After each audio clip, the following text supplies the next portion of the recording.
एक बहुत विशाल और घना जंगल था जिसका नाम नीलगिरी था। इस जंगल में ऊंचे ऊंचे पहाड़, कलकल बहती नदियां और घने पेड़ थे। यहाँ हर तरह के जानवर मिलजुल कर रहते थे। इसी जंगल के उत्तरी छोर पर एक गुफा में शेरू नाम का एक भालू रहता था। शेरू दिखने में बहुत विशाल और डरावना लगता था। उसके शरीर पर घने काले बाल थे, उसके पंजे बहुत मजबूत थे और उसकी दहाड़ दूर दूर तक सुनाई देती थी। लेकिन उसकी शक्ल के उलट शेरू का दिल बहुत कोमल था। वह बिना कारण किसी को परेशान नहीं करता था। उसका अधिकांश समय शहद खोजने, नदी में मछलियां पकड़ने और पेड़ के नीचे सोने में बीतता था। हालांकि शेरू दयालु था, लेकिन जंगल के छोटे जानवर उससे डरते थे। जब भी शेरू टहलने निकलता, हिरण छिप जाते, खरगोश अपने बिलों में दुबक जाते और बंदर पेड़ों की सबसे ऊंची टहनी पर चढ़ जाते।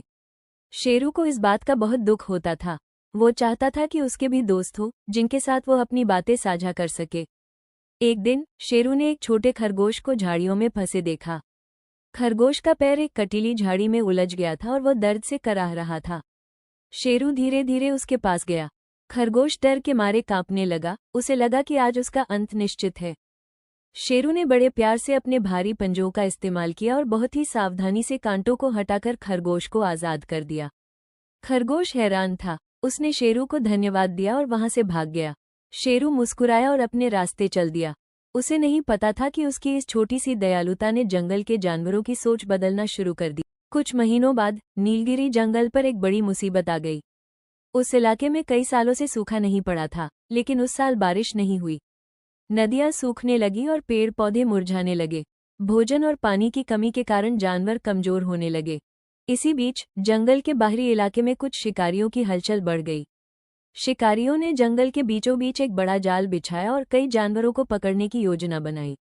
एक रात शिकारियों ने लोमड़ी, हिरन और उसी छोटे खरगोश को एक लोहे के पिंजरे में बंद कर दिया जिसे शेरू ने बचाया था। अगली सुबह जब शेरू पानी की तलाश में निकला तो उसने जानवरों के रोने की आवाज सुनी।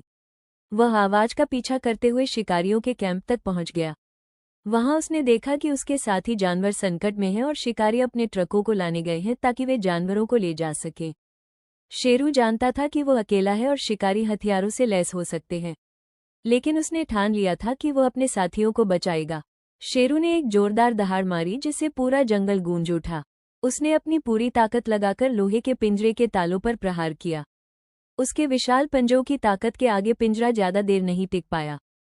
शेरू जानता था कि वह अकेला है और शिकारी हथियारों से लैस हो सकते हैं, लेकिन उसने ठान लिया था कि वह अपने साथियों को बचाएगा। शेरू ने एक जोरदार दहाड़ मारी जिससे पूरा जंगल गूंज उठा। उसने अपनी पूरी ताकत लगाकर